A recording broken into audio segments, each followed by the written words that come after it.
স্বাগত বৈশাখী টেলিভিশনের নিয়মিত আয়োজন ইস্পাহানি মির্জাপুর জিরো আওয়ারে। আপনাদের সাথে আছি জুনায়েদ তালুকদার। দর্শক, এই অনুষ্ঠানে সমসাময়িক রাজনীতি, অর্থনীতি, আন্তর্জাতিক সহ গুরুত্বপূর্ণ বিষয়গুলো নিয়ে আমরা কথা বলে থাকি। আজকের আলোচনার বিষয় নির্ধারণ করেছি সংসদ উত্তাপ, মুখোমুখি মুক্তিযুদ্ধের পক্ষ বিপক্ষ। এই বিষয় নিয়ে কথা বলার জন্য স্টুডিওতে আমার সঙ্গে দুজন অতিথি উপস্থিত আছেন।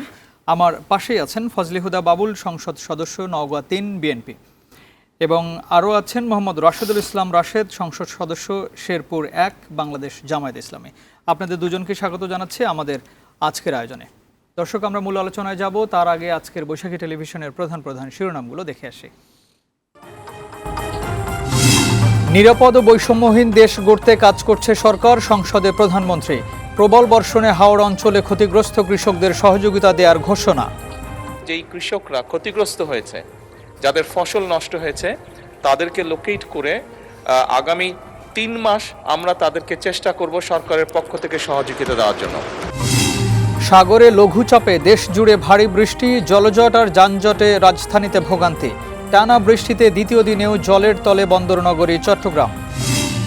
ব্যক্তিশ্রেণীর করমুক্ত আয়সীমা বাড়ানোর দাবি ব্যবসায়ীদের, অর্থনীতির স্বার্থে বড় বাজেট চান অর্থমন্ত্রী। আপনি যদি বড় বাজেটের নামে মেগা প্রজেক্ট করে টাকা বিদেশে পাচার করে দিন, তাহলে তো সেটা সেই বড় বাজেটের কোনো মূল্য নেই। কিন্তু আপনি বড় বাজেট করে যদি কোয়ালিটি বাজেট করে বিনিয়োগের রিটার্ন হয়, তাহলে বড় বাজেট অসুবিধা কিছু। ব্যবসার বাধা দূর করার আশ্বাস বাণিজ্য মন্ত্রীর। সংরক্ষিত নারী আসনে অর্ধেকের বেশি প্রার্থী কোটিপতি, সম্পদে গিয়ে বিএনপির মনোনীতরা, এবার অধিকাংশ প্রার্থী উচ্চশিক্ষিত। এবং ফ্লোরিডার অ্যাপার্টমেন্টেই খুন হন বাংলাদেশি 2 শিক্ষার্থী, গাড়িতে নিয়ে লাশ ফেলা হয় পানিতে, ধারণা প্রসিকিউটরের। লিমনের মরদেহ হস্তান্তর করেছে পুলিশ। দর্শক, আপনারা শিরোনামগুলো শুনছিলেন। আমাদের এই অনুষ্ঠানটি বৈশাখী টেলিভিশনের পাশাপাশি ইউটিউব চ্যানেল এবং ফেসবুক পেজে সরাসরি সম্প্রচারিত হচ্ছে। আপনারা সংযুক্ত থেকে আপনাদের মতামত জানাতে পারেন। আমরা আলোচনার বিষয় নির্ধারণ করেছি সংসদ উত্তাপ, মুখোমুখি মুক্তিযুদ্ধের পক্ষ বিপক্ষ। প্রথমে শুরু করতে চাই ফজলে হুদা বাবুল, আপনাকে দিয়ে। আসলে সরাসরি যেটা বলতে চাই, সংসদে যে ধরনের আলোচনাগুলো এখন হচ্ছে, আমরা দেখছি উত্তপ্ত শুধু একটি বিষয়কেই ঘিরে, মুক্তিযুদ্ধ। ৭১ সালের মুক্তিযুদ্ধ নিয়ে সেই সময় জামাত ইসলামের কী ভূমিকা ছিল, এবং জুলাই সনদ সেটি সংস্কার হবে নাকি সংশোধন হবে, এই বিষয়গুলোর মধ্যেই এখনও আলোচনাগুলো ঘুরপাক খাচ্ছে এবং এই আলোচনাই হচ্ছে। আসলেই এই মুহূর্তে তো বাংলাদেশ বিভিন্ন সংকটের মধ্য দিয়ে এখনও যাচ্ছে। আমরা দেখছি হামের টিকার সংকট ছিল, সেজন্য শিশুরা মারা যাচ্ছে। আমরা তেলের সংকট দেখছি, আজকেও দেখলাম সয়াবিন তেলের দাম 4 টাকা করে বাড়ানো হয়েছে, যদিও বৈশ্বিক সমস্যার কারণে বাড়ানো হয়েছে। আলোচনা কি সেই ৭১ সাল নিয়ে এখনও চলবে, নাকি সমসাময়িক যে বিষয়গুলো আছে, সমস্যার বিষয় এবং মানুষের মৌলিক যে অধিকারগুলো, এই মৌলিক অধিকার নিয়ে আলোচনা করা যায় কিনা? জি, ধন্যবাদ। শুভেচ্ছা সহ আলোচক, আমাদের মহান জাতীয় সংসদের আরেকজন সংসদ সদস্য রাশেদুজ্জামান রাশেদ ভাই, উপস্থাপক জুনায়েদ তালুকদার ভাই, আপনাকে শুভেচ্ছা। আবারও দেখা হলো। সকল দর্শককে এবং কলাকৌশলী সবাইকে শুভেচ্ছা, কৃতজ্ঞতা। সবসময় মনে হয় যে নিজের বাড়িতে চলে এসেছি। বৈশাখী টিভিতে আসলে মনে হয় আপনাদের এজন্য কৃতজ্ঞতা। প্রশ্ন যেটা তুলেছেন যে সংসদে কিছুদিন থেকে আলোচনা হচ্ছে মুক্তিযুদ্ধের পক্ষ বিপক্ষ, জুলাই সনদ, যেখানে মৌলিক চাহিদাগুলো, মানুষ তার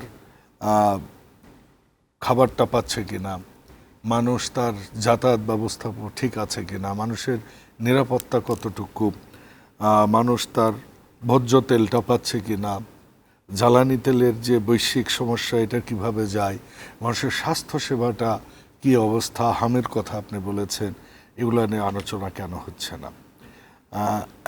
এগুলো নিয়ে আলোচনা হওয়া উচিত। তবে কেন হচ্ছে না এটার যদি আপনি জানতে চান, তাহলে বলবো দীর্ঘ 17 বছর পর একটা পার্লামেন্ট বসেছে। এখন বলতে পারেন এর 17 বছরে কি বসেনি, এগুলো আসলে পার্লামেন্ট ছিল না, নিজেরাই আপনারা জানেন সেই বিখ্যাত শব্দ আমি ডামি স্বামী, এই মিলে পার্লামেন্ট ছিল। সেই পার্লামেন্টে আমরা দেখেছি মমতাজের মতো লোককে, আমরা দেখেছি ইয়াবাবদিকেও। কাজে এই একমাত্র নির্বাচন 12ই ফেব্রুয়ারিতে হলো, যেটাতে কোনো রক্তপাতের নির্বাচন, এবং যেটাতে বিরোধী দল যাই বলুক সরকারি দল যাই বলুক, এটা আন্তর্জাতিকভাবে এবং সবার কাছে গ্রহণযোগ্য একটা নির্বাচন। আপনি যদি 91, 2001 বা 90, 2001-এর বা 2000 বা কিংবা 1996-এর পরে কোনো একটা ভালো নির্বাচন বলেন, এটা ছিল তার মধ্যে সবচেয়ে ভালো আমি মনে করি। সেই নির্বাচনে নির্বাচিত জনপ্রতিনিধিরা যারা দীর্ঘদিন, সময় মতো যদি নির্বাচন হতো হয়তো আমি এবার 3rd বা 4th পার্লামেন্ট মেম্বার হতাম, 4th টাইম। তো অনেক দিনের একটা পুঞ্জীভূত জিনিস সেখানে প্রকাশ পাচ্ছে।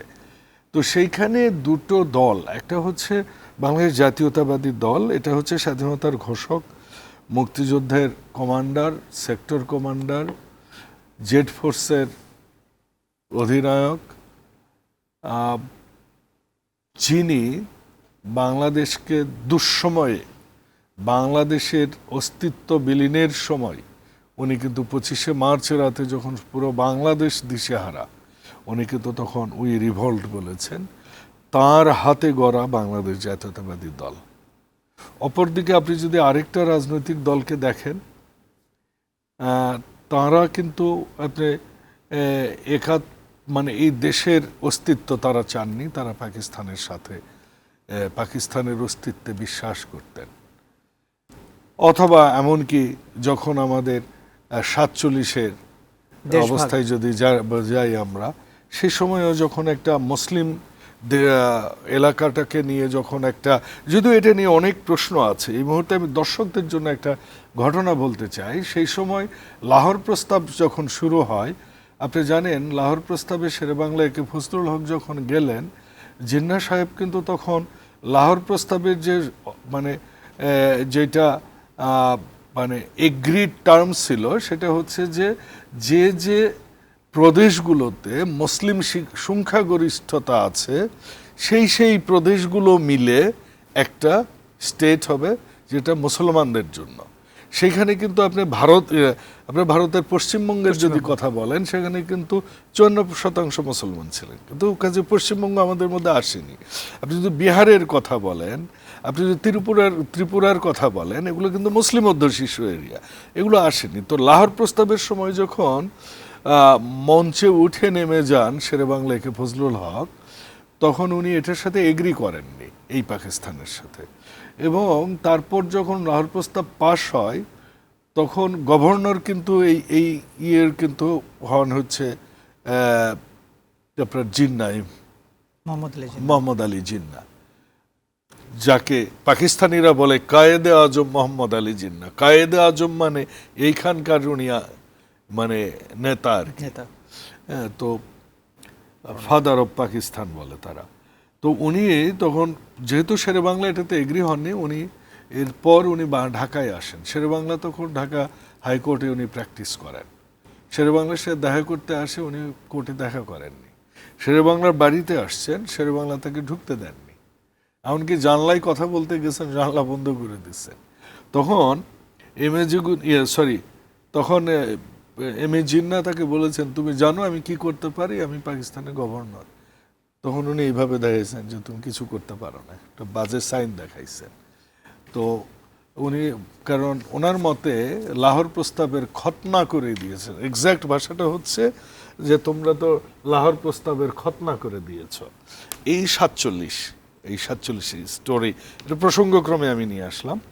তো সেই সময়ও কিন্তু অখণ্ড ভারতের পক্ষে ছিল এই রাজনৈতিক দলটা, আপনি জানেন, জামায়াতে ইসলামের কথা। এবং এই রাজনৈতিক দলটার কিন্তু অভ্যুত্থান হয় 1941 সালে, যখন দ্বিতীয় বিশ্বযুদ্ধের মানে শুরু এবং শেষের দিকে, তারপর থেকে যখন দেন দরবার শুরু হয় যেটা ভাগ হবে, তখন থেকেই তারা কিন্তু পক্ষে চলে যায় যে অখণ্ড ভারতের পক্ষে, যেটা এখন বিজেপির দর্শন।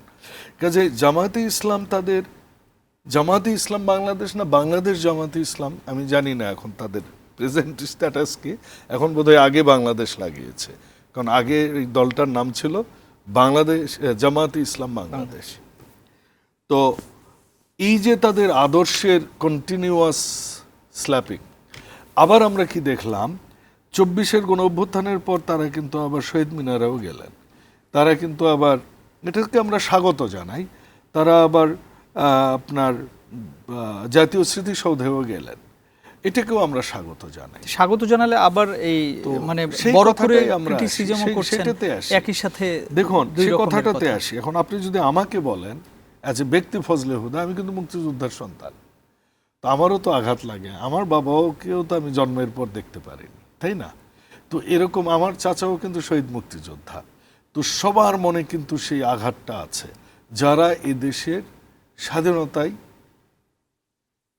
যারা মানে অংশগ্রহণ করেনি। মানে আপনি জি, যদি বাংলাদেশ স্বাধীনতা নির্বিচারে বিশ্বাস করেন। পুলিশ মারেন, আপনি যদি নির্বিচারে আপনি আদালতের কাঠগড়ায় যে আপনি লাথি মারেন, আপনি যদি বিচারপতি চেঞ্জ করেন দোসরের সহায়তা হিসাবে, তো আমরা কি আলবদর, আল শামস যুদ্ধাপরাধী যারা ছিলেন তাদের, আপনি যদি মুক্তিযুদ্ধের দলিল দেখেন, সেখানে কিন্তু একটা ছিল যে সিভিল, সশস্ত্র সিভিল গ্রুপও, এই যে সেনাবাহিনীর সাথে আরও একটা গ্রুপ ছিলেন সশস্ত্র সিভিল গ্রুপ, তারা কারা?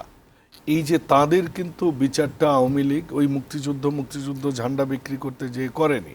কাজে আমাদের কিন্তু তখন আঘাত লাগে যখন এই দলটা দেশপ্রেম নিয়ে আমাদের শিক্ষা দিতে যায়, এবং সেখানেই কিন্তু এই দ্বন্দ্বটা আদর্শিক দ্বন্দ্ব সবসময় ছিল, এবং সেটা আছে, সেটা থাকবে। দেখুন একটা দলের সাথে তো সবাই এক হবে না, তাহলে তো আমরা 75 পরবর্তী কিন্তু সেই আমরা বাকশালে চলে সংসদের গেলাম। আলোচনার মূল বিষয়টাই দেখছি আসলে দেখুন এই যে পক্ষে অনেকদিন পর মুক্তিযুদ্ধের এই পক্ষে আদর্শিক বিপক্ষে। দ্বন্দ্বটা কিন্তু একটা স্বাভাবিক একটা দ্বন্দ্ব, এটা সংসদে আসবে, কারণ এখানে অনেক মুক্তিযোদ্ধাও আছেন, স্পিকার নিজেও মুক্তিযোদ্ধা, আমাদের মধ্যে অনেকগুলো এবং মুক্তিযোদ্ধা, ওনাদের জামায়াত মধ্যেও ইসলামী দু তো একজন মুক্তিযোদ্ধা সেখানে আছেন। মুক্তিযোদ্ধা আছেন, সেটা ওনাদের স্পিকার মধ্যেও দু নিজেই একজন বলেছেন। মুক্তিযোদ্ধা জি। আছেন। আমরা কাজে একটু এই শুনে আসি দ্বন্দ্বটা রাশেদ এবং ভাইয়ের কাছ থেকে। দলের যে ইতিহাস, এটা নিয়ে তো কথা উঠবেই। জি, ধন্যবাদ।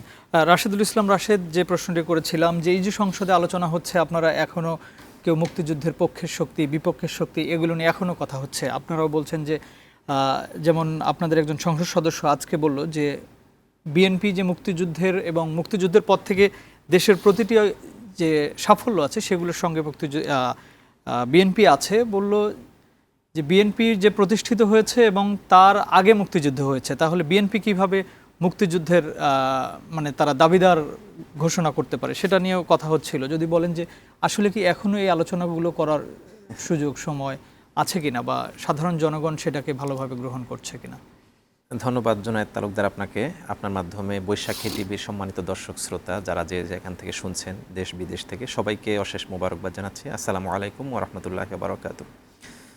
আপনি তো বলেই দিলেন আসলে যে এখন এতদিন পরে এসে এই আলোচনাগুলো এনে আমার কাছে মনে হয় যে সময় ক্ষেপণ ছাড়া আর কিছুই হবে না।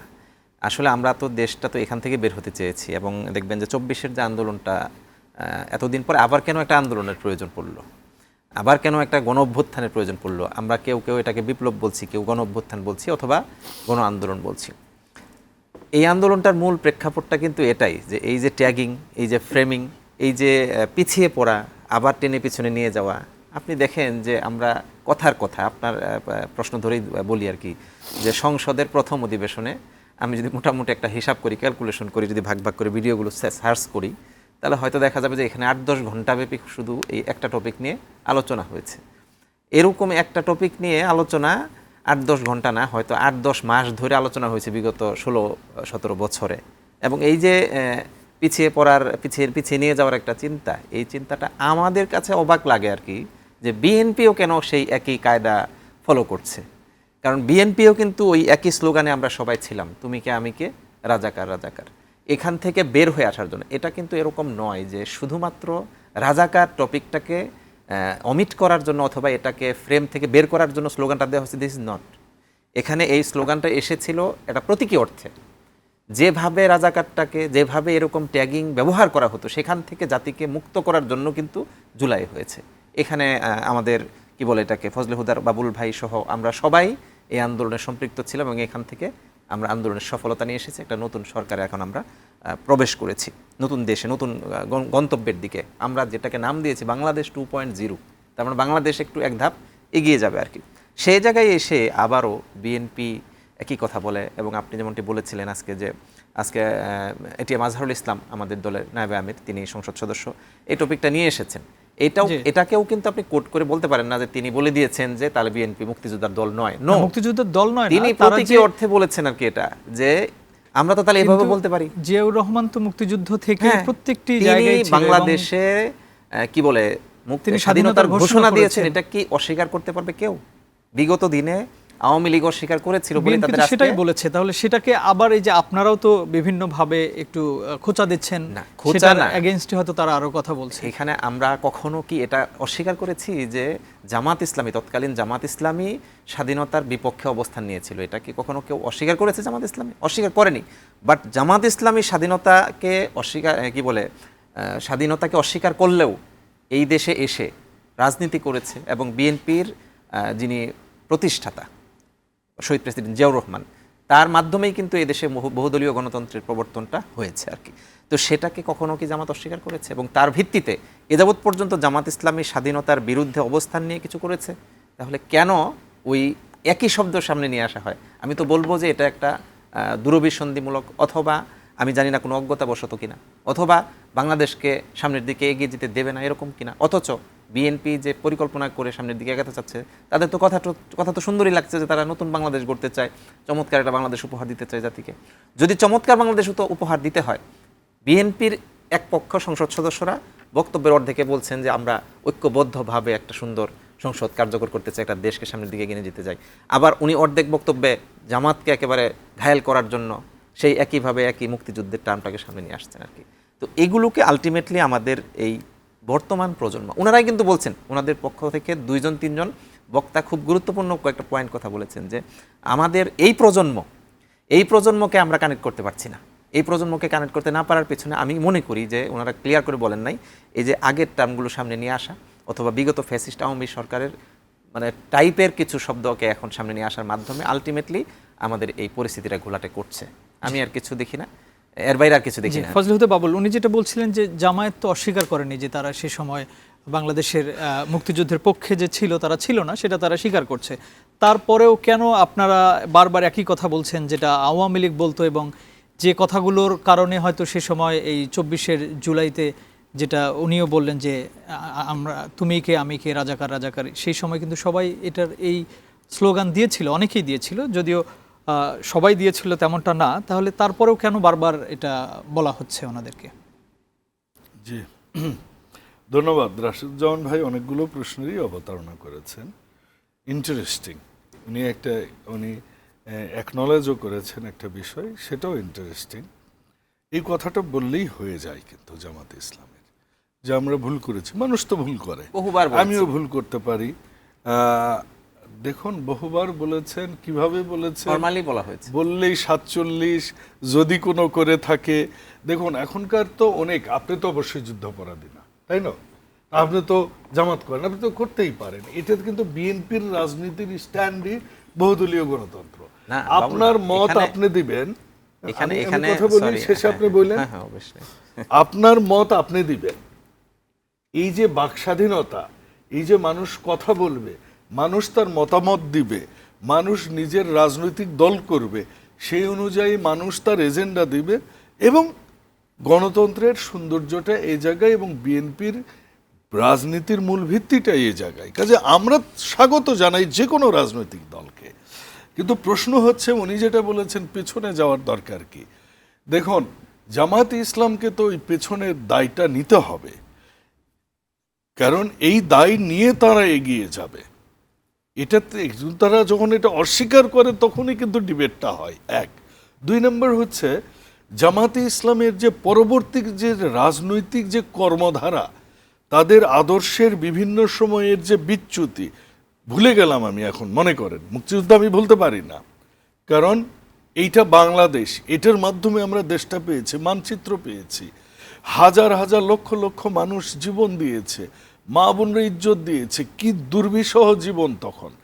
এইখান থেকে কেউই ভুলতে পারবে না। যদি এই জাতি এটা ভুলে যায় তাহলে বুঝবেন এই জাতির অস্তিত্ব কোনোদিন থাকবে না। কাজে মুক্তিযুদ্ধ আমাদের অস্তিত্ব। এখন আসেন, উনি বলেছেন 24-এ তাহলে আন্দোলন করবার প্রয়োজন কি ছিল? আরে ভাই, তাহলে আপনি আমাকে বলেন 90 আন্দোলনের প্রয়োজন কি ছিল? 24-এর আন্দোলন, 90-এর আন্দোলন, এগুলা আন্দোলন, এটা স্বাধীনতা সংগ্রাম না। এটা স্বাধীনতা যুদ্ধ না, এটা আপনার মানে দেশ গঠনের প্রক্রিয়া না, এটা বিপ্লব না।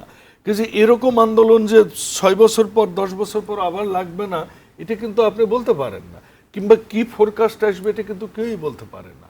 তো কাজেই এই আন্দোলনটা ছিল ফ্যাসিস্ট হাসিনার বিরুদ্ধে আন্দোলন, ফ্যাসিজমের বিরুদ্ধে আন্দোলন।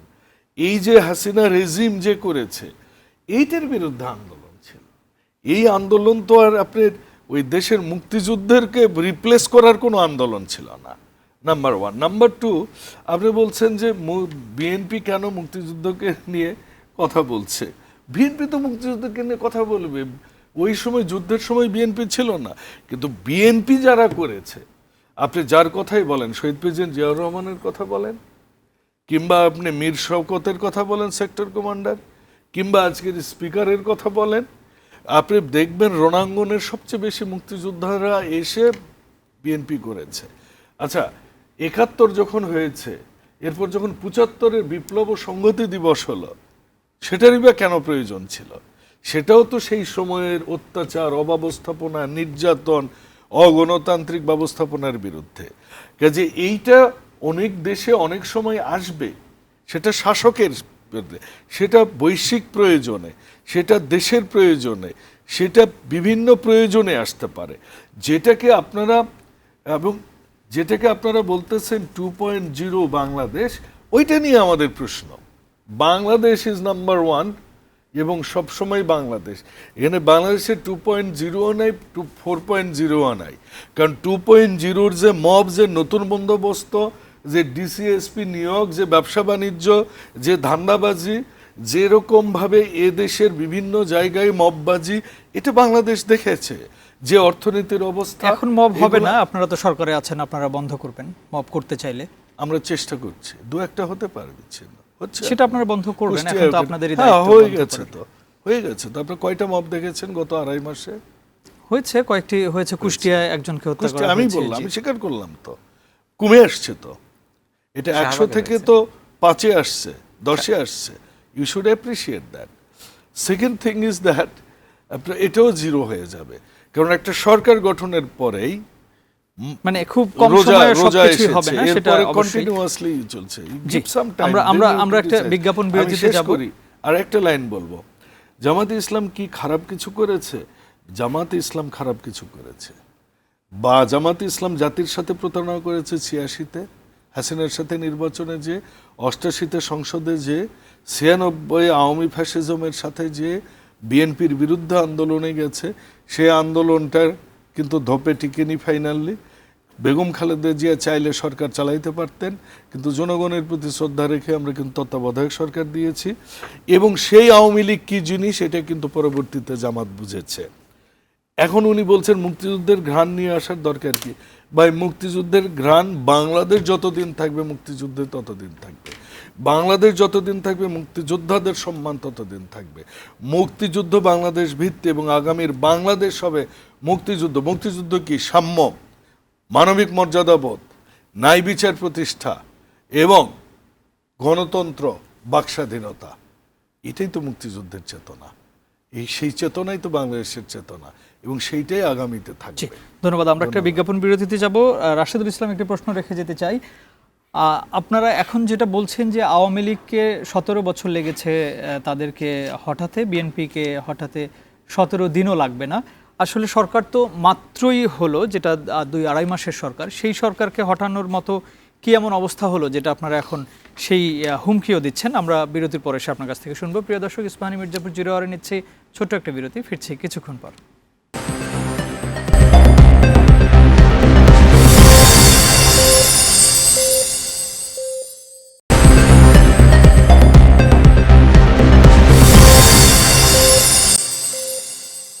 আবারও স্বাগত ইস্পাহানী মির্জাপুর 0 আওয়ারে। আমরা কথা বলছিলাম সংসদ উত্তাপ, মুখোমুখি মুক্তিযুদ্ধের পক্ষ এবং বিপক্ষ। আমরা ফজলে হুদা বাবুল আপনার কাছ থেকে শুনছিলাম। আমরা একটু রাশেদুল ইসলাম রাশেদ বিরতির আগে যে প্রশ্নটি করে রেখে গিয়েছি আপনার কাছে, যে কি এমন হলো এই 2.5 মাসেই সরকারের পতন ঘটাতে হবে, 17 দিনেই আপনারা ফেলে দিবেন আওয়ামী লীগকে? 17 বছর লেগেছে, কিন্তু বিএনপিকে সময় লাগবে না। মানে কি, মানে কোন প্রয়োজনে এখন একদম সরকার ফেলে দেওয়ার আন্দোলনে যাওয়া লাগছে? এটা আপনাকে ক্লিয়ার করছি। বিষয়টি হচ্ছে যে প্রত্যেকটারই একটা বাস্তবতা আছে। 2008 সালে যখন আওয়ামী লীগ ক্ষমতায় আসলো, তখন তো তার পরের দিন থেকে আমরা বিএনপি সহ আমরা একসাথে জোটগতভাবেই আমরা আন্দোলনে গিয়েছি। বলা যায় যে পরের দিন থেকেই না, ওই দিন থেকেই, মানে কি বলে এটাকে, নির্বাচনটা হ্যাঁ, যে যে নির্বাচন কারচুপি নির্বাচন হয়েছে, ডিফেন্ড করে সুষ্ঠু আমরা হয়নি। কথা বলা শুরু করেছি এবং পর দিন থেকে ব্যাপক আন্দোলনে গিয়েছি।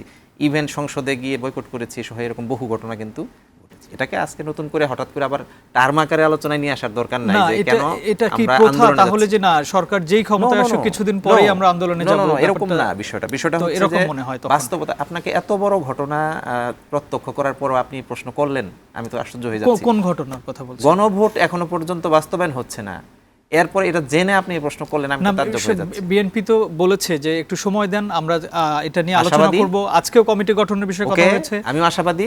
180 দিন পর্যন্ত সময় আছে, আমিও আশাবাদী। আমি কিন্তু এর আগেও কয়েকদিন আগে এখানে এসে জি। এই আশাবাদের কথা কিন্তু বলে গেছি। আমি কিন্তু দিন গুনছি, অলরেডি প্রায় 60 ডেজ চলে গেছে আর কি, অর্থাৎ আর প্রায় 120 দিন আছে। সেটা এর নিশ্চয়ই মধ্যেই- আলোচনার পথ বন্ধ হয়নি, বাবুল ভাই বলবে। হ্যাঁ, সেটা হবে ইনশাআল্লাহ। তো তাহলে আমরা এত বড় ভয়ঙ্কর ইস্যুকে সামনে রেখে কিন্তু কথাগুলো বলছি। এখানে 17 দিন বলেন, 17 ঘন্টা বিষয় নয়। বিষয়টা হচ্ছে যে আমরা বাংলাদেশিরা অথবা যারা এই আন্দোলনের সাথে জড়িত। আচ্ছা, একটা পয়েন্ট কিন্তু বলিনি, ভুলে যাব। জি, বাবুল ভাই বলেছেন যে এটা একটা আন্দোলন, 24-এর এটা একটা আন্দোলন। আমি বলবো যে ভাই একটু নিজেদের ভুলগুলো, মানে নিজেদের সত্য কথাগুলো ভুল হিসেবে তুলে ধরবেন না। এটা আপনাকে বলছি, কারণ আপনার দলের পক্ষ থেকে কিন্তু ম্যানিফেস্টো আকারে বলা হয়েছে যে এটা রাষ্ট্র মেরামত আন্দোলন চলছে, রাষ্ট্র মেরামত, রাষ্ট্র সংস্কার আন্দোলন চলছে। এই আন্দোলনের অংশ হিসেবে কিন্তু 24-এর গণ অভ্যুত্থান এবং 24-এর গণ অভ্যুত্থান তথা 5 আগস্টের পর অনেকবার অনেক প্রোগ্রামে মাননীয় প্রধানমন্ত্রী, তৎকালীন বিএনপির কি বলে এটাকে, ভাইস চেয়ারম্যান, sure. তিনি স্বয়ং বহু প্রোগ্রামে অনলাইনে ভিডিও আকারে বক্তব্য আকারে বলেছেন। সেগুলো অনলাইনে আপনারা সার্চ দিলে কিন্তু পেয়ে যাবেন। এরপর 2.0-র কথা বললেন, এটা আমরা বলি নাই, এটা সবাই বলেছে। এখানে বিএনপি, ছাত্র দল, ছাত্র শিবির নয়, সবাই যারা যারা আন্দোলন, ইউনূসের এটা এটা না, এটা অধ্যাপক ইউনূসের না, ওনারা ভালো বলতে নো, এটা আরো আগে থেকে। অধ্যাপক ইউনূস তো আসছেন হলো পরে, তাকে নিয়ে আসা হয়েছে 5 আগস্টের পরে, 8 আগস্ট। তারও আগে কি বলেছে বলবো, হাসিনা সরকারের বিভিন্ন No, no, no, no, পত্র no, no, no. পত্রিকায়, বিভিন্ন সেটা প্রকাশনায়, ইস্যু নয়। বিভিন্ন কর্পোরেশন আচ্ছা, এরিয়াতে কি তাহলে- বলে, তাহলে সেকেন্ড তাদের কাছ থেকে জেনারেশন ইকোনমি। না, তাদের কাছ থেকে তাহলে কি বিএনপি কপি করছে, শিবির কপি করছে, জামাত কপি করছে, BNP 20 ছাত্র বলেনি। দল বলেছে। বিএনপি এটা- 31 দফায় 20 বলেনি, 31 দফার কথা বলি নাই। বিএনপি ইস্তেহারও না, বলেনি। বাউল ভাই, আমি 31 দফার কথা বলি না। আমি বলেছি যে রাজনৈতিক অঙ্গনে আপনার কথা কথা বলতে আপনি গিয়ে বলেন, বক্তব্যগুলো কন্টিনিউ করেছে, এটা আর কি। এখানে দুঃখটা কোন জায়গায় আর কি? দুঃখটা হচ্ছে যে জামাত স্বাধীনতা বিরোধী, জামাত আল-বদর, আল-শামস, রাজাকার ইত্যাদি ইত্যাদি। তো এত কিছু জানার পরে, এরপর আবার কি যে 86 বলেন, 88 বলেন, 96 বলেন, এত কিছু জানার পরেও আবার জামাত ইসলামীর সহযোগিতা কেন নেওয়া লাগলো? এই প্রশ্নগুলো আমরা করতে চাই না, কিন্তু করেন এই প্রশ্নগুলো উত্তর আছে তো। কিন্তু আমি কি করতে করেন চাই না, নাকি? কিন্তু এগুলো এখন বোদ্ধামহল যারা সচেতন মানুষ, তারা কিন্তু এগুলো সামনে নিয়ে আসবে। যদি তারা এতই খারাপ থাকবে, যদি তাদের কোনো কথাই আপনার পছন্দ হবে না, তাহলে তাদের সাথে আপনারা জোট করেছেন, আন্দোলন করেছেন, তাও এটা 1-2টা দিন না, 1-2টা টার্ম না, মানে যুগ পার করে দিয়েছি আমরা আন্দোলনে, একসাথে দশক পার করে দিয়েছি, হ্যাঁ, 2টা এরকম 16 হয়েছে আর কি। বছর তো তো একসঙ্গে এই সব ছিলেন। কিছু মিলিয়ে আমি বলবো যে এগুলো বলে আপনি টোটাল আলোচনাটাকে, টোটাল কার্যক্রমের যে মূল ফোকাস, সেটাকে ভিন্ন দিকে নিয়ে যাচ্ছেন বলে আমরা মনে করছি। এবং এর ভিত্তিতেই কিন্তু আমরা বলছি যে আমাদের এখন গণভোট বাস্তবায়ন না হলে আন্দোলনে যাওয়া ছাড়া, গণমানুষকে সম্পৃক্ত করা ছাড়া উপায় নাই। আরেকটা কথা কি আসে কথায় কথায়, যে আমরা ম্যান্ডেট নিয়ে কি বলে সকল কি বলে এটাকে সর্বোচ্চ সংখ্যাগরিষ্ঠতা নিয়ে আমরা সংসদে আছি। ওকে, ফাইন, 51 বা ইত্যাদি পার্সেন্ট নিয়ে আপনারা সংসদে আছেন, কিন্তু 68% বা 70% মানুষ যে গণভোটের পক্ষে কথা বলল, রাষ্ট্র মেরামত যেটা আপনারা বলছেন সেটার পক্ষেই যে মানুষও কথা বলল, সেটাকে তো আপনি অস্বীকার করতে পারবেন না।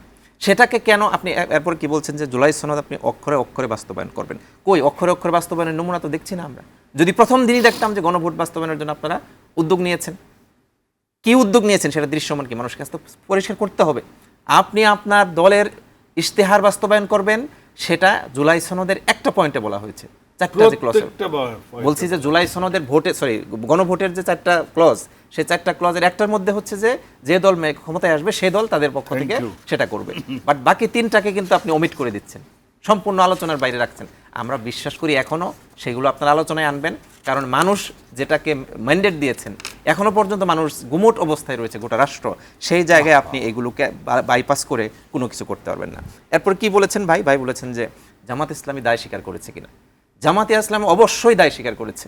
জামাত ইসলামের যিনি তৎকালীন আমির অধ্যাপক গোলাম আজম, তিনি দেশে যখন ফিরেছেন বিদেশ থেকে, যখন সুযোগ পেয়েছেন, তাকে নাগরিকত্ব ফেরত দিয়েছেন জিয়াউর রহমান প্রেসিডেন্টের গভর্নমেন্ট, সেই সময় সেই সময় গোলাম আজম সাহেব তিনি বাইতুল মুকাররমের উত্তর গেটে সমাবেশ করে সেখানে বলেছেন। এরপর তিনি যদি কিন্তু সেখানে কি যদি কিন্তু কোনো ব্যাপার, এরপরে আসেন, এরপরে তো মাওলানা মতিউর রহমান নিজামী যখন আমির, তিনি তার দলের সকল মানুষ মিলে সাংবাদিক সম্মেলন করে সেই আলোচনা করেছেন সেভারাল টাইম, সংসদে বলেছেন। এরপরে সর্বশেষটা বলি, ডাক্তার শফিকুর রহমান বর্তমান যিনি আমির, তিনি সেভারাল টাইম বলেছেন। তিনি আলাদা করে স্বাধীনতা দিবসের প্রোগ্রাম ওপেন করতে গিয়ে সেখানে তিনি বলেছেন। এরপরে তিনি সাংবাদিক সম্মেলন করে বলেছেন, সংসদে বলেছেন। আর কিভাবে বললে আপনারা মনে করবেন যে এটা বলা হয়নি? আপনারা আলোচনায় রাখতে চাচ্ছেন, এটা কোনো সমস্যা না, কিন্তু আলোচনাটা যদি বাস্তব ভিত্তিক হতো, আলোচনাটা যদি মানুষের কল্যাণার্থে হতো, এগুলো যদি ঘন্টার পর ঘন্টা আলোচনা করে মানুষের কোনো উপকার হতো, তাহলে। সেকেন্ডলি আরেকটু আলোচনা করে শেষ করি আর কি, সেটি হচ্ছে যে কি বিএনপি মুক্তিযোদ্ধাদের দল, ওকে ফাইন। জামাত ইসলামীতে মুক্তিযোদ্ধা আছে কি নাই সেটা আলোচনায় যাচ্ছি না, বিএনপিতে রাজাকার আছে কিনা সেটাও আপনাকে ফাইন্ড আউট করতে হবে। এগুলো নিয়ে আমরা কিন্তু সংখ্যা ধরে, পয়েন্ট ধরে, ব্যক্তির নাম ধরে বলতে পারি বিএনপির একদম শুরু থেকে আজ পর্যন্ত কারা কারা রাজাকার ছিলেন, কার কার ব্যাপারে অভিযোগ রয়েছে, কার কার ব্যাপারে বিচার হয়েছে, ফাঁসি হয়েছে। বেগম খালেদা জিয়া স্বয়ং তিনি মাওলানা মতিউর রহমান নিজামী সহ, সালাউদ্দিন কাদের চৌধুরী সহ যারা শাহাদাত বরণ করেছেন, ফাঁসি দিয়ে যাদেরকে হত্যা করা হয়েছে, জুডিশিয়াল কিলিং করা হয়েছে, তাদের ব্যাপারে বলেছেন যে তারা যুদ্ধাপরাধী নয়। যদি বেগম জিয়ার জ্ঞান, নলেজকে আপনার প্রশ্ন করার ইচ্ছা থাকে, তাহলে আপনারা এখন নতুন করে এই কথা বলতে পারেন। ধন্যবাদ। ফজলে হুদা বাবুল যদি বলেন। তো 1 ঘন্টা লাগবে না, আপনি ছোট করে বলেন। কতক্ষণ সময় পাবো? আপনি বলেন, আমরা মাঝখানে একটি বিরতি। দেখুন, মাননীয় এমপি মহোদয় রাশেদ ভাই যেটা বললেন, আসলে এগুলো উত্তর দিতে গেলে অনেক সময় লাগে। প্রথমে উনি একটা বলছেন যে গণভোটের বাস্তবায়ন হচ্ছে না। আচ্ছা ভাই, একজন নর্মাল মানুষ হিসেবে আমি দর্শকের কাছেই বললাম, গণভোট হয়েছে। গণভোট কেন হয়েছে? জুলাই সনদকে ভ্যালিডেট করার জন্য। এছাড়া কি অন্য কোনো উদ্দেশ্য ছিল গণভোটের? এক, দুই, আমি শেষ করি। 2, গণভোট হলো এবং এই গণভোটের রায় কি? ইয়েস। কত পার্সেন্ট? আপনার 71%। আপনার ভোট কত পার্সেন্ট? 21%। বাকি ভোট কার? বিএনপি। 2/3 বিএনপির ভোট। বিএনপির চেয়ে আপনার মায়া বেশি, মানে মায়ের চেয়ে মাসির দরদ বেশি চলে আসছে। না, উনি তো বলছেন যে গণভোটটা আলাদা করে যদি আপনি হিসাব করেন তাহলে সেখানে তো 68%। ওটার সাথে কম্পেয়ার বিএনপি তার মানে ভোট দেয়নি? বিএনপি দিয়েছে। টোটাল ভোটের কত পার্সেন্ট ভোট বিএনপি? না, এখানে বিষয়টা হচ্ছে, তার মানে কি বিএনপির বেশি ভোট গণভোটে? আমি ওনার সাথে বলছি। জি, বলেন বাউল ভাই, আপনি বলেন। হ্যাঁ, জামাতের ভোটটা ভোট না। আপনি কত পার্সেন্ট ভোট পাইছেন? পার্সেন্টেজ বেশি না, আমার একটা ভোট তো গুরুত্বপূর্ণ। হ্যাঁ, গুরুত্বপূর্ণ ভোট আপনার। কে বলেন? অধিকাংশ ভোট কার? না, অধিকাংশ ভোট অবশ্যই বিএনপির। 51%। কিন্তু গণভোটের ক্ষেত্রে অধিকাংশ ভাগ করার সুযোগ আছে? ভাই আপনি বলেন, আমি তারপর বলবো। না, ঠিক আছে। আচ্ছা, বলেন বাউল ভাই, বলেন। জি, আমি আসছি আপনার কাছে। সুযোগ আছে, সুযোগ এইভাবে আছে। বের করতে পারবেন না তো। আপনার কত পার্সেন্ট ভোট আছে, আমার কত পার্সেন্ট ভোট আছে, সেটা যোগ করলে হচ্ছে না। 12 তারিখে সিদ্ধান্ত হইছে, সেটা যোগ করলে তো হচ্ছে না। এ ভাই, আপনি ঝগড়া করলে বলেন, নালে টকশো করলে করেন, কোনটা করবেন বলেন। না, বাউল ভাই বলেন। ঝগড়া আমি ভালো পারবো না, নিশ্চিত ঝগড়া করতে আসেনি, আপনি করতেছেন। আচ্ছা, তারপর আপনি কি বললেন? বিএনপি রাষ্ট্র মেরামত। বিএনপি তো রাষ্ট্র মেরামতই করছে, এবং সে কারণে বিএনপির সমস্ত অ্যাক্টিভিটিস ওই রাষ্ট্র মেরামতের যে 31 দফা, সেইভাবে আমরা ডিরাইভ। ওনারা বলছে রাষ্ট্র মেরামতের 31 দফার মধ্যে আছে সংবিধান সংস্কার কমিশন গঠন। সংবিধান সংস্কারের জন্য কমিশন গঠন হয়েছে, তো 8 মাস যাবত আলোচনা হয়েছে, তারই ভিত্তিতে রাজনৈতিক সমঝোতা হয়েছে। সেই রাজনৈতিক সমঝোতায় বিএনপি যেগুলাতে যে ইস্যুতে নোট অফ ডিসেন্ট দিয়েছে, ওই ইস্যুতে গুলাকে সামনে নিয়ে বিএনপি আগামীতে কাজ করবে। 2, গণভোটটা একটা ইলিগাল অর্ডারে হয়েছে, ধরে নিলাম এটা লিগাল অর্ডারে হয়েছে, ধরে নিলাম সে তর্কের খাতিরে, কিন্তু ভোটটা হয়ে গেছে। এই ভোটটাকে আমরা মেনে নিয়েই তো এই জুলাই সনদটা ভ্যালিডিটি পাইল। আবার কি এখানে চায় তারা? এটার বাস্তবায়ন মানে কি? আমার এটা বোধগম্য হয় না। এটা যদি আপনার হয় বা দর্শকদের হয়, তারা আমাকে বলবেন। গণভোটের ভিত্তিতেই, ওই আইনের ভিত্তিতে গণভোট হয়েছে। গণভোটের রায় কি? গণভোটের রায় ইয়েস। ইয়েস কি? জুলাই সনদ বাস্তবায়ন। জুলাই সনদ বাস্তবায়ন হবে। ওনারা যে কোন জায়গায় আছেন এটা আমার বোধগম্য নয়। না, ওনারা বলছেন দ্বিতীয়ত আপনারা হচ্ছে, যে প্রায় 20টির মতো অধ্যাদেশ বাতিল হয়ে গেল, যেগুলো গুম কমিশন। ওগুলোতে তো ভাই আমাদের নোট অফ ডিসেন্ট ছিল, তো আমরা তো বলেছি গণভোটের রায়ও তো তাই, গণভোটের ব্যালট পেপারেও তো তাই আছে যে যারা ক্ষমতায় আসবে তাদের যে তারা সেগুলো নির্বাচন করতে তাদের পারবে। মতো করে করবে। এইখানে বিএনপির কোথায় ওনারা খুঁজে পাচ্ছেন বুঝতেছি না। জনগণের ম্যান্ডেট নেওয়ার চেষ্টা করুক, সেটা আগামীতে ভালো হবে। তারপর কি জামাতের সাহায্য নিয়ে জোট কেন নিল? রাজনৈতিক জোট যে কারোর সাথে হতে পারে। আমরা 90-এ যখন আমরা আসি তখন তারা সরকারে ছিল না, সরকারের বাইরে থেকে তারা আমাদেরকে সমর্থন দিয়েছে।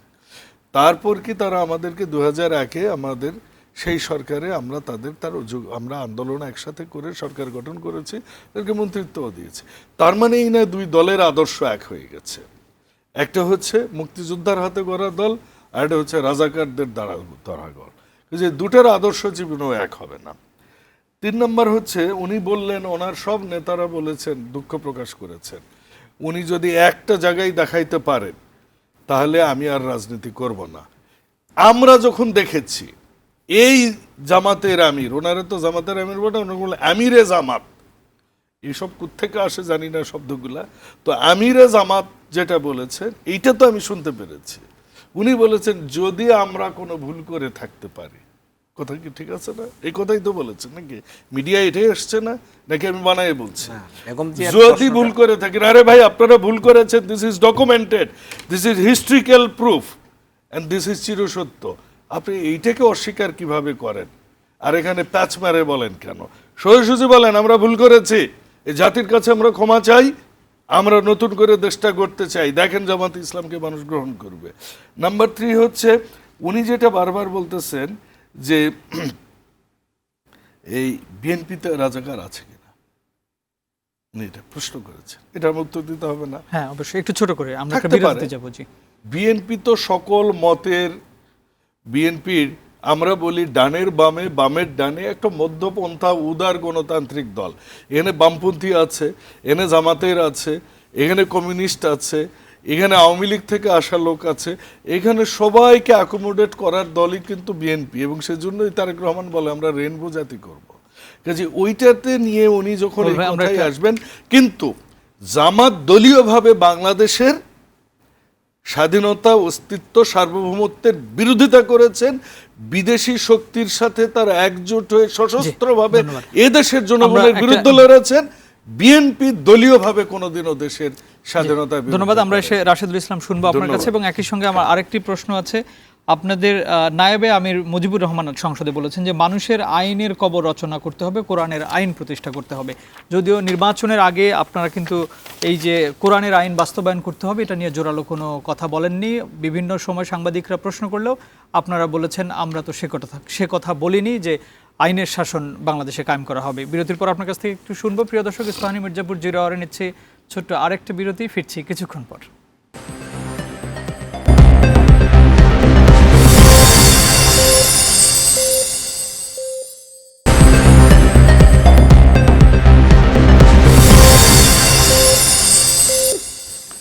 আবারও স্বাগত ইস্পাহানী মির্জাপুর জিরো আওয়ারে। আমরা কথা বলছিলাম সংসদ উত্তাপ, মুখোমুখি মুক্তিযুদ্ধের পক্ষ এবং বিপক্ষ। আমরা রাশেদুল ইসলাম রাশেদ আপনাকে দিয়ে শুরু করতে চাই বিরতির আগে যে প্রশ্নটি করেছিলাম, এবং বাবুল ভাইয়ের কিছু প্রশ্ন ছিল আপনার কাছে। জি ধন্যবাদ। সর্বপ্রথমে বলে নিই যে কিছুক্ষণ আগে যে প্রশ্নটি আসলো সামনে, যে জামাত ইসলামী ভুল করেছে নাকি গণহত্যা করেছে, এটা কিন্তু আপনাকে আগে খেয়াল করতে হবে। জামাত ইসলামী গণহত্যাকারী দল, এটা আপনাকে ক্লিয়ার করতে হবে। এখনো পর্যন্ত বাংলাদেশের যে বিচারের মাধ্যমে জামাত ইসলামীর শীর্ষ নেতৃবৃন্দকে হত্যা করা হয়েছে, একই সাথে বিএনপির অসংখ্য নেতৃবৃন্দকে হত্যা করা হয়েছে। সেই হত্যাকাণ্ড কি বিএনপি এবং জামাত সেটাকে মেনে নিয়েছে? বাংলাদেশের মানুষ মেনে নিয়েছে? এটা আগে ক্লিয়ার করতে হবে আপনাকে। বেগম খালেদা জিয়ার কথা আগে একবার উদ্ধৃতি দিয়েছি, এখন আবারও বলছি, সেটা একদম খুব স্ট্রংলি বলছি যে ভুল এটা নাকি গণহত্যাকে ভুল বলা যায়? নো। আপনাকে আগে কনফার্ম করতে হবে যে আপনি কোনটা সিদ্ধান্তে আসবেন। যদি আপনি মনে করেন যে হ্যাঁ গণহত্যা এটা খুব সিম্পল একটা বিষয়, এটাকে ভুল হিসেবে ধরে নেওয়া যায়, তাহলে আপনার সাথে আমার কোনো ডিবেট নেই, আপনার সাথে আমার কোনো আলোচনা নেই। আর যদি মনে করেন যে না, জামাত ইসলামী স্বাধীনতার বিরোধিতা করেছে কিন্তু গণহত্যা করেনি, সেটাকে উল্লেখ করে জামাত ইসলামী বারবার বিবৃতি দিয়েছে, কথা বলেছে, এবং এটাকে আরও যদি মনে করেন যে বলা দরকার সামনে, বলবে জামাত। আমি নিজেও তো এখনও বলছি, এটা নিয়ে তো আমাদের কারোর কোনো হীনমন্যতা নাই। আর সেকেন্ডলি আসেন যে কি বলেছেন আমাদের বাবুল ভাই, মুক্তিযুদ্ধের বিরোধিতাকারী দল, মুক্তিযুদ্ধের বিরোধিতাকারী দলকে বিশ্বাস করা স্বীকার করা যাবে না, কিন্তু মুক্তিযুদ্ধের ব্যক্তিভিত্তিক যারা বিরোধিতা করেছে তাদেরকে মেনে নেওয়া যাবে। তাহলে জামাত ইসলামীর সবাই মুক্তিযুদ্ধের বিরোধিতা করেছে কিনা, অথবা বিএনপির কেউ কেউ যারা মুক্তিযুদ্ধের বিরোধিতা করেছেন তাদের ব্যাপারে আপনার কনফাইন ডিসিশনটা কি? এই ডিসিশনগুলো যদি আপনি ক্লারিফাই না করেন তাহলে কিন্তু আপনার ব্যাপারেও একটা প্রশ্ন মানুষ নো নো নো আপনি ক্লারিফাই করতে হবে, এটাকে ওন করতে হবে আপনাকে, এটাকে ওন করে কিন্তু বিএনপি দল করেছে, এটা কিন্তু আপনাকে স্বীকার করতে হবে বারবার। এজন্য আমরা পুরো জামাত ইসলামীকে যেভাবে আপনারা একপেশে করে ইচ্ছাকৃতভাবে ব্যাশিং করছেন, বুলিং করছেন, আমরা মনে করি যে এটা একটা বড় ধরনের, আমি শব্দটা উচ্চারণই করতে চাচ্ছিলাম না, চক্রান্ত। এরপরেও এখানে বলতে বাধ্য হচ্ছে যেটা বড় ধরনের একটা টার্গেট আপনাদের, যে আপনারা জামাতকে ব্যাশিং করবেন। কারণ আপনি কিছুক্ষণ আগে আমাকে বলেছেন যে আমি কিন্তু ব্যক্তিগতভাবে মুক্তিযুদ্ধের বিপক্ষে অবস্থান নেইনি, আমি মুক্তিযুদ্ধের বহু পরে 90-এর দশকে এসে জন্মগ্রহণ করেছি, তাহলে আমার ব্যাপারে কী ডিসিশন হবে? আমার এরকম আরও অসংখ্য নেতাকর্মী যারা আছেন তাদের ব্যাপারে কী ডিসিশন হবে? এই জন্য আপনি বিগত সেই সময়গুলোকে আবার কনফাইন করে সামনে নিয়ে এসে যদি একই ফরম্যাটে আলোচনা চালাতে যান, এজন্যই কিন্তু আমরা বারবার বলছি, আমরা কিন্তু আলাদা করে উদ্দেশ্য প্রণোদিতভাবে আমরা বলি না যে আপনারা ফেসিবাদের পথে হাঁটছেন, কিন্তু যখন এভাবে টার্গেট ভিত্তিক আপনারা কিছু কথা সামনে নিয়ে আসছেন তখন কিন্তু আমাকে বলতে বাধ্য হতে হচ্ছে যে আপনারাও আসলে এই ফেসিবাদী কায়দাকে বেছে নিচ্ছেন। সেকেন্ডলি আপনি প্রশ্ন করেছেন যে মানুষের আইন কি বলে মানুষের আইনের কবর রচনা করে কোরআনের আইনকে বাস্তবায়নের জন্য, এটা তো কি বলে ক্রিস্টাল ক্লিয়ার বিষয়। একজন মুসলিম, আমরা একটা দেশে বসবাস করছি যেখানে 90% বেশি মানুষ মুসলিম, সেই দেশের মানুষের প্রতিটা দিন ভোর হয় আর কি ফজরের আজান শুনে, ফজরের নামাজ দিয়ে তার কার্যক্রম শুরু হয়, কোরআন তেলাওয়াত দিয়ে তার কার্যক্রম শুরু হয়, বিসমিল্লাহ দিয়ে তার সকল কার্যক্রম সে শুরু করে, সালাম দেয় আলহামদুলিল্লাহ, সুবহানাল্লাহ ইত্যাদি ইত্যাদির মাধ্যমে। কিন্তু এইগুলো কেন আমি আনছি সামনে বলছি একটু আর কি, এই জুলাই গণ অভ্যুত্থানের আগে এই আলহামদুলিল্লাহ কেন বললো, সালাম কেন দিল, সে মনে হয় শিবির, সে মনে হয় জামাত, এরকম টার্গেট করে কিন্তু অসংখ্য মানুষকে, একজন হিন্দু মানুষকে, বিশ্বজিৎ যাকে হত্যা করা হয়েছে, এই টাইপের শব্দ, এই টাইপের আচরণ, এই টাইপের চেহারার কারণে এরকম অসংখ্য ঘটনা ঘটেছে। আবরার ফাহাদ শুধুমাত্র আধিপত্যবাদ বিরোধী কিছু কথা বলার জন্য, বাংলাদেশের স্বার্থের পক্ষে কথা বলার জন্য, দু একটা কোরআনের আয়াত হাদিস শেয়ার করার জন্য তাকে কিন্তু হত্যা করা হয়েছে। তাহলে আমরা দৃঢ়তার সাথে বলছি যে অবশ্যই আমাদের এই দেশের মানুষের তাহজিব তমুদ্দুন কোরআন এবং সুন্নাহ ভিত্তিক হতে হবে, এবং এই কোরআন সুন্নাহ ভিত্তিক হওয়ার জন্যই আমাদের আরেকটা পয়েন্ট আপনাকে বলি, আমাদের দেশের আইনের একটা বড় অংশ কিন্তু কোরআনের আইনের সাথে মিলে যাচ্ছে। যেমন আমাদের এখানে বিবাহ আইন, আমাদের এখানে জমি সংক্রান্ত যত আইন, এগুলো কোত্থেকে নিয়েছি আমরা, সব কিছু কিন্তু কোরআন থেকে। এবং আপনি আরও খুঁজলে দেখবেন যে অসংখ্য আইন কোরআন সিদ্ধ, হয়তো কিছু কিছু বিষয় আছে যেগুলো কোরআন সিদ্ধ নয়, সেগুলো কিন্তু আমরা কেউ অস্বীকার করি না। যেমন মদ নিয়ে যখন আমাদের পক্ষ থেকে প্রতিবাদ করা হয়েছে সংসদে, তখন কিন্তু বিএনপির পক্ষ থেকেও বা ট্রেজারি বেঞ্চের যারা আছেন তারাও কিন্তু টেবিল চাপড়ে স্বাগত জানিয়েছেন। তার মানে আলটিমেটলি কোরআনের আইন বাস্তবায়ন করার পক্ষে সবাই, কিন্তু এটা যেহেতু ধন্যবাদ, আমাদের সময় একদমই কম, বাবুল ভাইয়ের কাছ থেকে একটু শুনে আমাদের শেষ করতে হবে। জি ধন্যবাদ। উনি আসলে বুঝতেছেন না যে এই প্রজন্মের যারা জামাত করে তারা তো অবশ্যই যুদ্ধাপরাধী না, কিন্তু দল হিসেবে ওনারা বাংলাদেশটা উচ্চারণ কিন্তু জীবনও করে না, ওনারা বলে এখনো যে জামাতে ইসলাম, তো বাংলাদেশ জামাতে ইসলামের আমরা বাংলাদেশ জামাত ইসলামী আগে জামাত ইসলামী আমার কথার মধ্যে কথা বললে তো আমি কথা বলবো না, আমি কিন্তু আপনাকে ডিস্টার্ব করি না। তো এটা কিন্তু নবীর সুন্নত না। তো যেটা বলতেছিলাম যে দল হিসেবে জামাতে ইসলাম যুদ্ধাপরাধী, এই কথাটাই আমি স্ট্যান্ড করি, এবং এখানে প্রমাণ সাক্ষী যা চান না এখানে ডিপেন্ড করতে হবে বাবুল ভাই আপনাকে, কারণ এটা কিন্তু আমি বেগম জিয়ার উদ্ধৃতি দিয়েছি, তিনি কিন্তু এটা কনফাইন করেছেন, ক্লিয়ার করেছেন। মানে কি উনি জামায়াতের কথা বলেছেন যে জামায়াত যুদ্ধাপরাধী নয় সেটা বলেছেন? জামাতের আমিরকে যেভাবে হত্যা করা হয়েছে সেটা তো আলাদা ইস্যু, ব্যক্তিদের কথা বলা হয়েছে, যাদের হয়তো যাদের ফাঁসি দেওয়া হয়েছে যাদেরকে, তাদের বিষয়ে উনি বলছেন দল হিসেবে জামায়াত মুক্তিযুদ্ধের বিরোধী, সেটা বলছেন। যাদেরকে অভিযুক্ত করা হচ্ছে সেই সময় তারা ছিলেন, সেই সময় তারা যুদ্ধাপরাধ করেন নাই, তাহলে তার দলটা যুদ্ধাপরাধ করলো, এটা কি মানে অবাস্তব বিষয় নয়? দল আপনাদের সেই সময় এখনো তো আপনারা তো সেজন্য ক্ষমাও চাচ্ছেন, কয়েকবার বলেছেন। আমাদের সময় একদমই থামাবেন,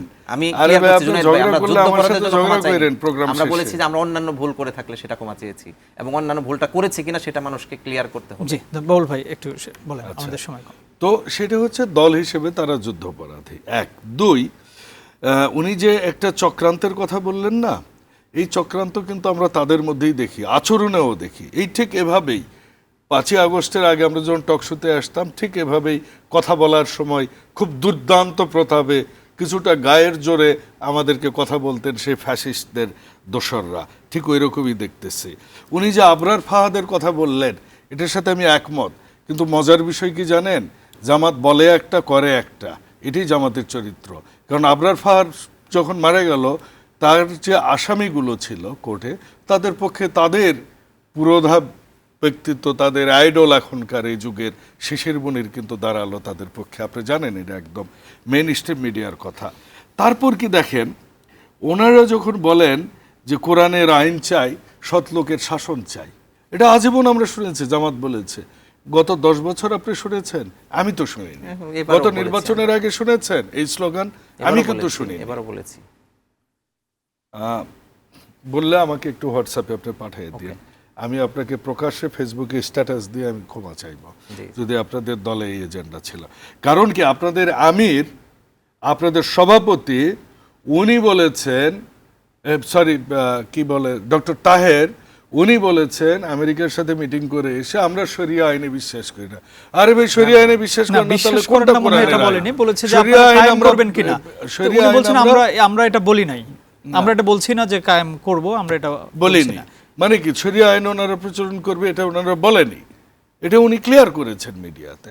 তাহলে এই যে এক এক সময় এক এক কথা, আবার নতুন একটা কথাই আসছে এখন, নতুন কথা যে ওনাদের আরেকজন নায়েবে আমির বলছে, আমি শেষ কথা বলতেছি, উনি যে বিদেশি চক্রান্তের কথা বলছেন না, জামাত সব সময় বিদেশিদের দ্বারা প্রভাবিত। এমনকি 5ই আগস্টের পর এই জামাতের আমির ভারতের সাথে মিটিং করেছেন, 1 বছর পর সেটা প্রকাশ পেয়েছে, এবং উনি 5ই আগস্টের পরপরই উনি বলছেন ভারতের সাথে আমাদের বন্ধুত্ব স্বরূপ সম্পর্ক থাকা উচিত।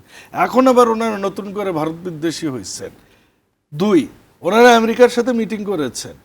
ওনারা যদি সেরকম একটা ইসলামের দল হইতো, ইসরায়েলে যে কাহিনী হচ্ছে, মায়ানমারে যে কাহিনী হচ্ছে, ইসরায়েল ভুলে যান, মায়ানমারে যে প্রতিবেশী মায়ানমারে যে মুসলমানদের উপর যে ঘটনা ঘটতেছে, ভারতে যে ঘটনা ঘটতেছে, মুসলমান নির্যাতন, ওনাদের এটা নিয়ে কোনো পরিকল্পনা, কর্মসূচি, প্রতিবাদ আছে, অসংখ্য কর্মসূচি আছে। বাউল ভাই, শেষ করতে হবে আমাদেরকে। থেকে আমার চোখে পড়ে না, এর মধ্যে আমাকে পাঠিয়ে দিয়ে, আমরা। এটা কিন্তু তাদের মধ্যে ছিল না। কারণ তারা প্রভুদের দ্বারাই ওঠে, প্রভুদের দ্বারাই বসে, প্রভুদের বিএনপির বিদেশে কোনো প্রভু নাই। আমাদের নীতি হচ্ছে সবার উপর বাংলাদেশ। অসংখ্য ধন্যবাদ আপনাদের দুজনকে স্টুডিওতে এসে আমাদের কাছে সময় দেওয়ার জন্য। প্রিয় দর্শক, এই ছিল আমাদের আজকের আয়োজন। আগামীকাল অন্য কোনো অতিথি এবং বিষয় নিয়ে আবারও কথা হবে। সে পর্যন্ত ভালো থাকবেন। শুভরাত্রি।